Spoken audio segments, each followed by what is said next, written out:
America, America, America, break the neck of this apartheid. America, America, America, break the neck of this apartheid.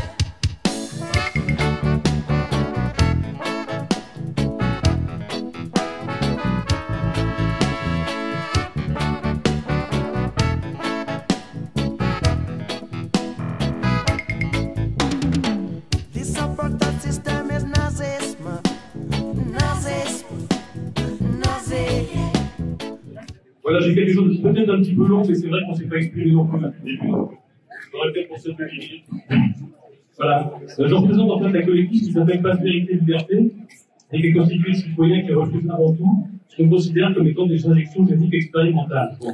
Je pense qu'on est tous plus ou moins d'accord sur ce point. Le sujet n'est pas du tout évidemment de stigmatiser les gens vaccinés qui ont conscience et bien sûr le droit de le faire. Ce qu'on ne veut pas, c'est qu'effectivement cette vaccination soit rendue obligatoire à travers le pass sanitaire qui n'est évidemment qu'un moyen de chantage. Nous attachons par ailleurs à rechercher les réalités de cette crise. Ce qu'on peut voir aujourd'hui, c'est que toute vie sociale normale, fraternelle, est menacée par une élite prédatrice, violente, souvent corrompue, souvent manipulatrice. Et nous voyons sous nos yeux s'opérer une réduction drastique et peut-être irréversible de nos libertés fondamentales. Alors je voudrais en particulier en fait parler de 4 points assez rapidement aujourd'hui. D'abord sur la confiance qu'on doit à nos élites, ensuite sur leur méthode et leurs objectifs, également sur la recomposition de la société, la mise en place en fait des instruments d'aliénation, et sur la possibilité de continuer à vivre en être humain libre et responsable. D'abord, est-ce qu'on peut faire confiance à nos gouvernants? Nous avons entendu depuis la crise, une crise d'ailleurs de gravité qui est assez relative dans la mesure où elle semble avoir été très artificiellement entretenue, les paroles les plus contradictoires. Nous avons également pu discerner des conflits d'intérêts qui sont plus que flagrants.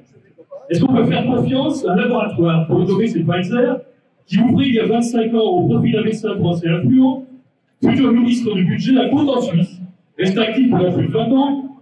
Peut-on faire confiance à des laboratoires qui ont été condamnés à 10 grammes de reprise pour empoisonnement pour malversation? Est-ce qu'il y a besoin de rappeler tous ces scandales? Je pense que parmi nous, nous sommes tous très bien informés là-dessus, nous savons que ça existe. Peut-on faire confiance à des laboratoires qui dissimulent, derrière des dépôts de brevets, la réalité de pseudo-traitements dont on découvre souvent, et souvent trop tard, les effets néfastes et parfois dévastateurs? Peut-on faire confiance à un système qui refuse des solutions de soins simples, peu onéreuses et efficaces? Peut-on faire confiance à nos gouvernants qui mangent dans la main de ces mêmes laboratoires? Peut-on faire confiance à des experts qui n'ont jamais soigné et dont les carrières se sont déroulées en politique publique et collaboration active avec ces sociétés privées commerciales? On nous reproche sans répit, nous, les adversaires de la politique hygiéniste globale, d'être des ignares. C'est absolument incroyable ce qu'on peut dire, effectivement, entendre dans les médias à ce sujet. Bon, mais on sait que c'est faux, et on sait pourquoi on est là aujourd'hui. Il se joue en permanence sous le fond des médias une sorte de combat entre experts, dans lequel on assiste depuis 1 an et demi, une sorte d'affrontement entre catastrophistes et rassuristes. Alors voilà, ça c'est les termes qui permettent effectivement de limiter le débat, de limiter la compréhension des choses, et de l'aider à faire croire à prendre des choses simples, à croire à des choses simples, alors que les choses sont beaucoup compliquées, bien sûr. Voilà. Et franchement, entre nous, entre un Fouché, un Raoult, un Montagnier, une Orion-Côte d'un côté, de l'autre, une Buzyn, un Véran, un Blachy ou un Salomon, qui est-ce qu'on doit croire? Pour nous, c'est clair et c'est sans appel. Alors, c'est le mon deuxième point. Qu'est-ce qui va se passer dans l'avenir immédiat? La rentrée va être chaude, on l'a dit tout à l'heure, effectivement. Le projet, c'est la vaccination des enfants. Que d'une manière incompréhensible, le gouvernement peut désormais imposer.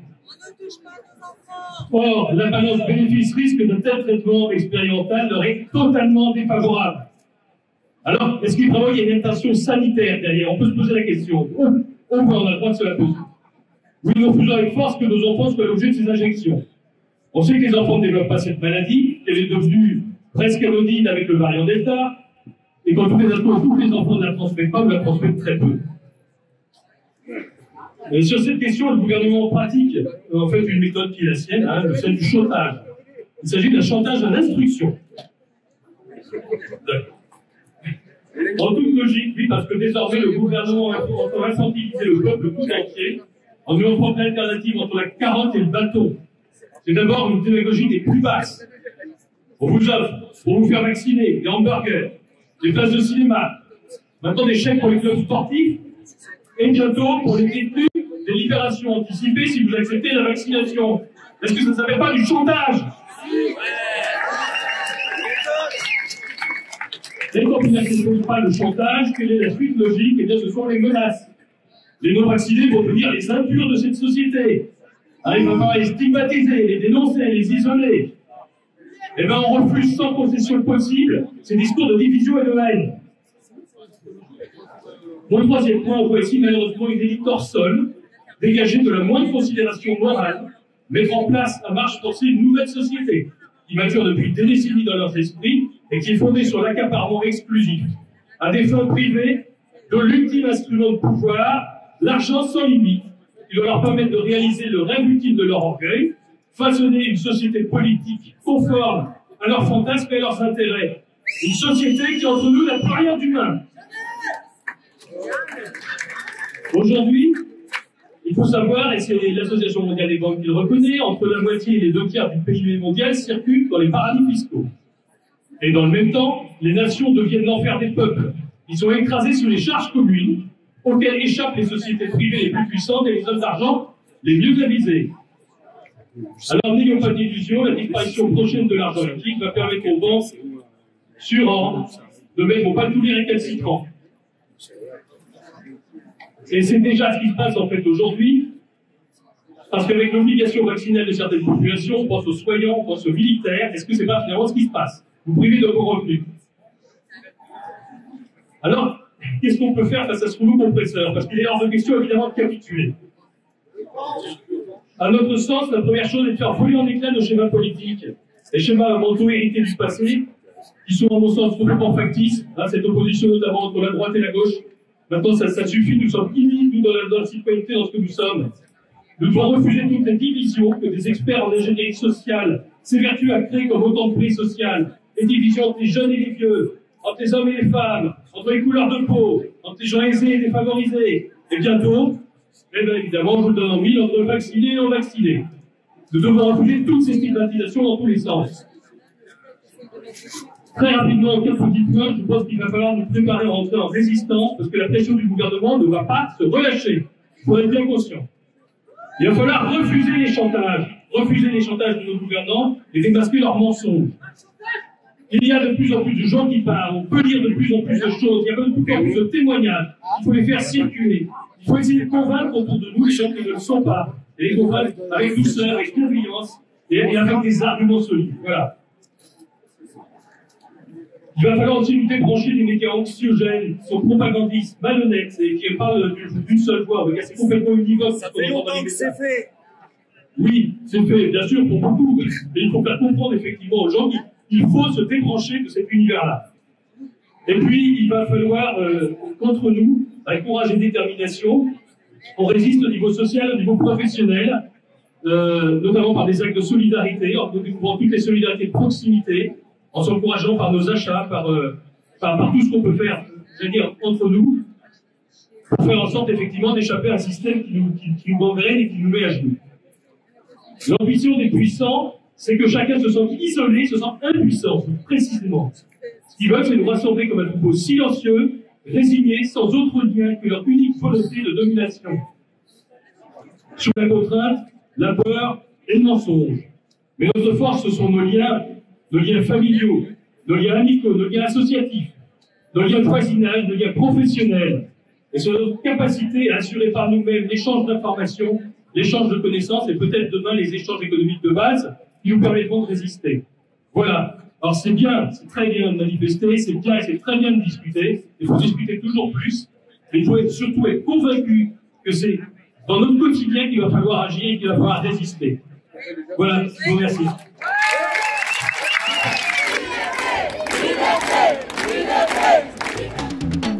This apartheid system is Nazism, Nazism, Nazism. This apartheid system is Nazism, Nazism, them a Nazi.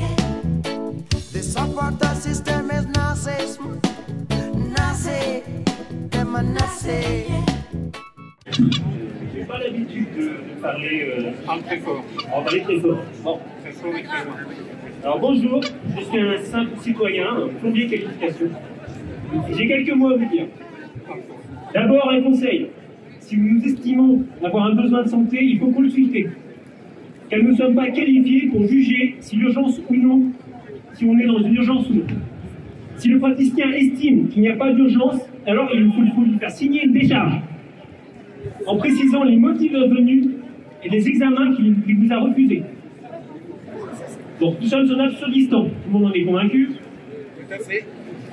Et nous devons être raisonnables, responsables et respectables.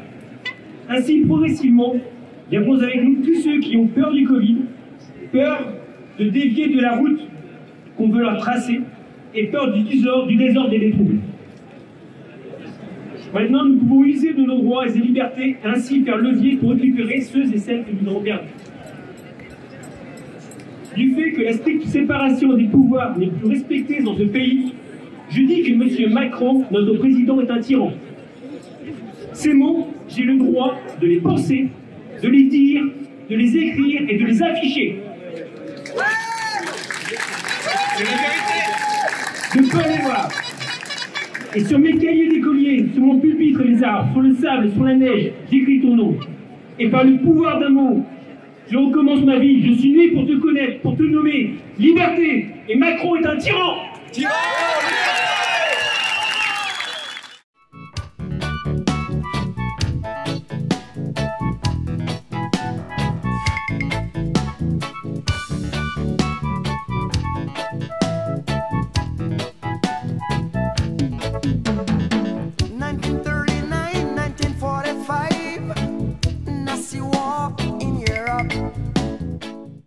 Bonjour à tous et à toutes. Depuis le début du premier confinement, on dénonce la dictature sanitaire mise en place par le gouvernement capitaliste dans la lutte contre le Covid. Les revendications sont simples, le refus de l'obligation vaccinale avec des pseudo-vaccins Covid-19, l'abrogation du passeport sanitaire intérieur.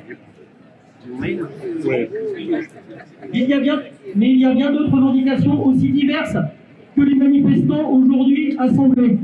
Depuis le début du mouvement, les injures des médias bourgeois fusent contre nous. Traîtres, égoïstes, imbéciles, antisémites, anti-science. Cette presse aux ordres fait son travail contre l'âme-la-goutte pour dénoncer les non-vaccinés comme les coupables de la diffusion du virus, alors que c'est la politique de ce gouvernement qui a aidé à la diffusion de Covid-19, même pendant ce pseudo-confinement. Pour preuve, ils continuent de casser l'hôpital. Le service d'oncologie à Angoulême vient de fermer. C'est comme ça qu'on soigne les malades du cancer. On leur dit de venir les à Poitiers, sauf qu'à Poitiers, on ne peut pas les recevoir. Voilà la politique sanitaire du gouvernement.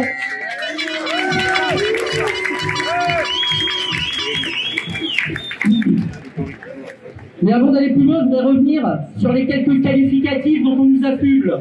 On nous traite d'égoïstes parce qu'on refuserait la vaccination de masse.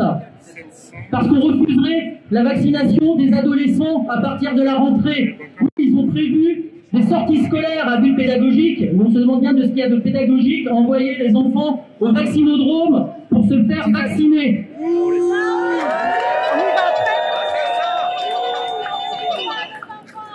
Il va falloir s'organiser pour empêcher ces sorties. Ce même gouvernement qui dit avoir à cœur l'intérêt des plus faibles, mais de qui se moque-t-on au moment où il casse l'assurance chômage, alors qu'il va y avoir encore plus de chômeurs et qui toucheront encore moins? Les égoïstes, ce n'est pas le peuple. Non, c'est cette petite minorité de milliardaires que le gouvernement défend, alors qu'il pille les richesses produites par tout le peuple.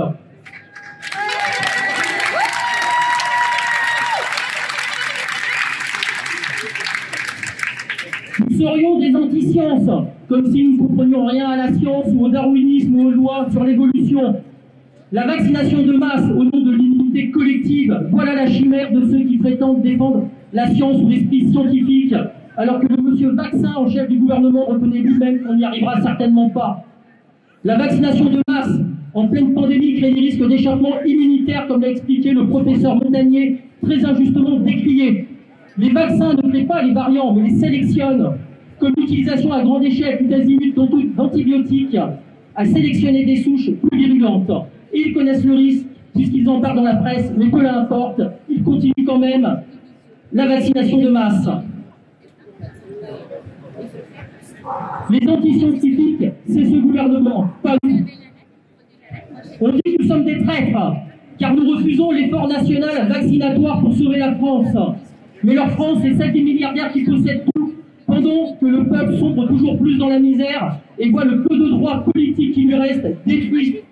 L'Union nationale, même vaccinale, c'est toujours l'union avec les maîtres qui nous exploitent. Et nous n'avons pas les mêmes intérêts.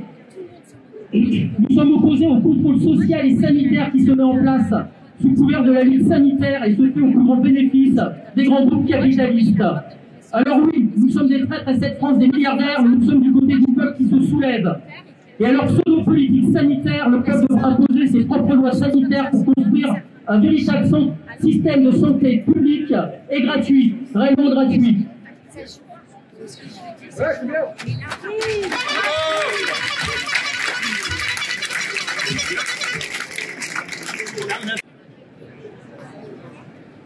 Sur le terrain des actions à mener, nous pourrions très bien discuter des moyens pour lutter contre le pass sanitaire et l'obligation vaccinale à l'hôpital et partout où il l'impose déjà.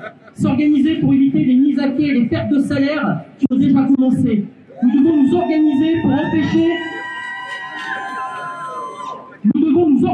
pour empêcher la vaccination obligatoire des plus jeunes lors de la rentrée scolaire qui subiront des pressions pour aller en sortie scolaire au vaccinodrome.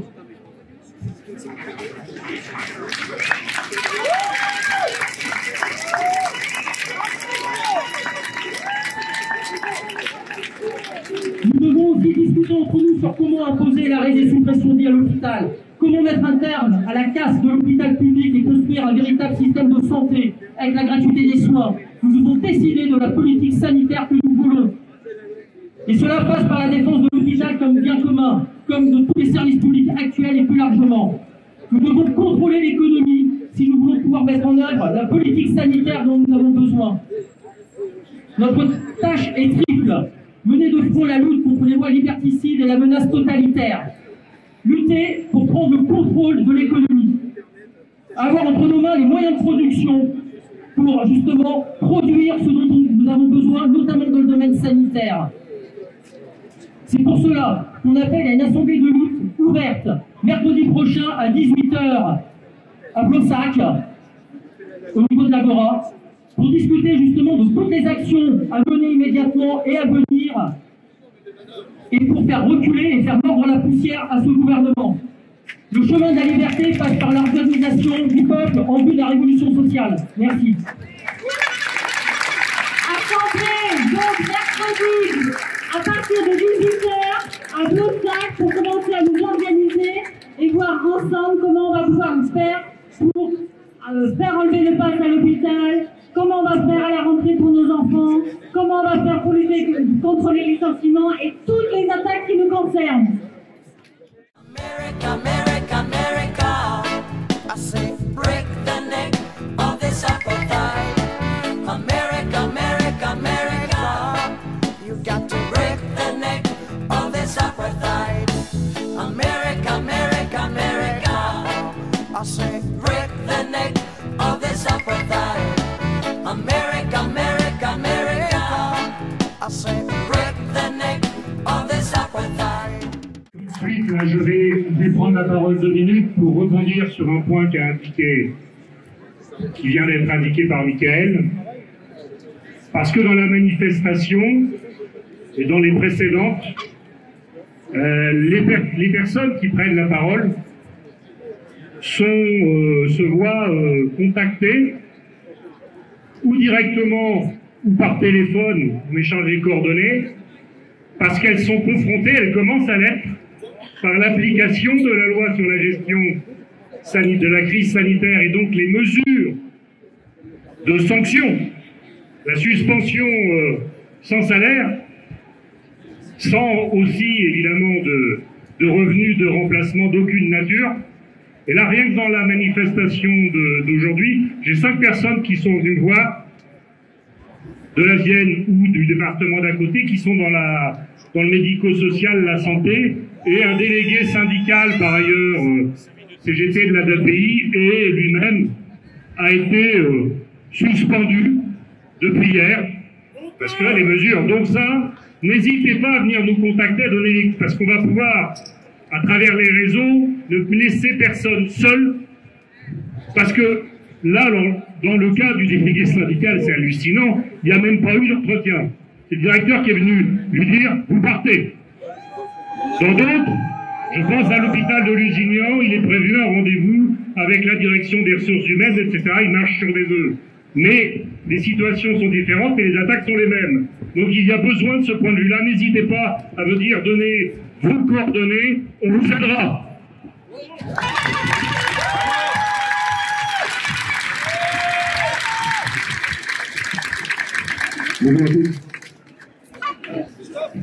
Bonjour à tous. Je voudrais rester très pragmatique et tenir une information qui est vraiment très intéressante. Soyons dans la loi et restons dans la loi. Donc, étant adhérent à Réaction 19 et à Cohésion Vienne, je vous apporte des documents qui sont véridiques, qui sont juridiques.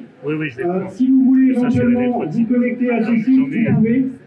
Donc, vous avez donc le guide juridique sur la liberté vaccinale sur Internet. Je vous incite à tous y aller. Compilé par la Ligue nationale pour la liberté des vaccinations. Vous avez tout un système de packs juridiques qui vous attend à sortir sur imprimante pour vous défendre.